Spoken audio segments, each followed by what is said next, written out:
focal point, I think, for the signs of the times, it tends to be Europe, which is going to be the eventual where the eventual formation of the beast power is going to happen.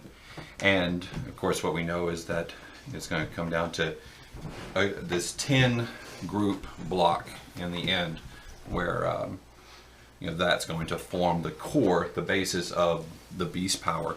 Of course, right now when we look at the EU, it's got 28 members, and the Eurozone's got 19. So we're not at that, but there's always the talk, and that's what we're looking towards, and the signs of the times that we're in, that people are starting to peel off, or they're trying to get into a core group of nations. And right now, with this populist movement that's going on seemingly across the world, it seems to be, again, in direct opposition to the direction that a lot of other people want to go in terms of globalism. There are these people who are now, and specifically politicians, who are now standing up and going against the norm, this globalistic type of norm, and they're saying, look, we don't want to be a part of the EU, and so we continue to watch for those type of things. Of course, right now, we've already had the Brexit, and they've got all these other names. It's becomes, I guess, silly after a while. They have Brexit and Grexit and Frexit, and now they want to go ITexit for the Italian one.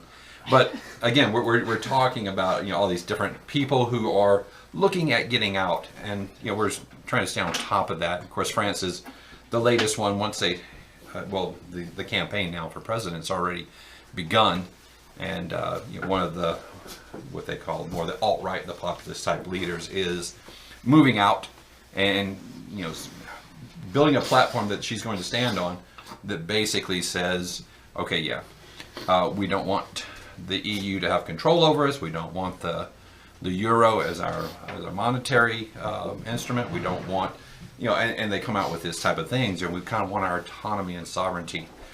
And so those things are happening. So we're keeping an eye on that for that formation. Of course, Europe's not going to be the only thing. There's going to be the kings from the east, the king of the south, it seems, even though that has been fulfilled already. It's not. Doesn't mean that it cannot have a dual fulfillment, as we see often in the Bible, and so on and so forth. So again, we're still looking at a lot of things to happen in the Middle East, the Far East, Russia, China, India, etc. The South, which would be kind of North Africa as well as part of the Middle East, and of course the North, which would be Europe. So it continues to move forward, and I think one of the more interesting things, and don't know exactly how it's all going to play out, but right now in Europe, of course, they have the migrant problem with Muslims coming in. They came in just an overwhelming amount, caused all kinds of problems, troubles. They're not going to integrate. They're going to continue to be a problem and a thorn in the side of the Europeans. Well, they're finally seeing this. It's kind of like, duh. You have a million people come in with a different way of life, and they're going to push their way of life on you as opposed to integrate. Of course it's going to cause problems. Well, the most interesting thing this week that has happened is that the Germans are now talking about repatriation camps.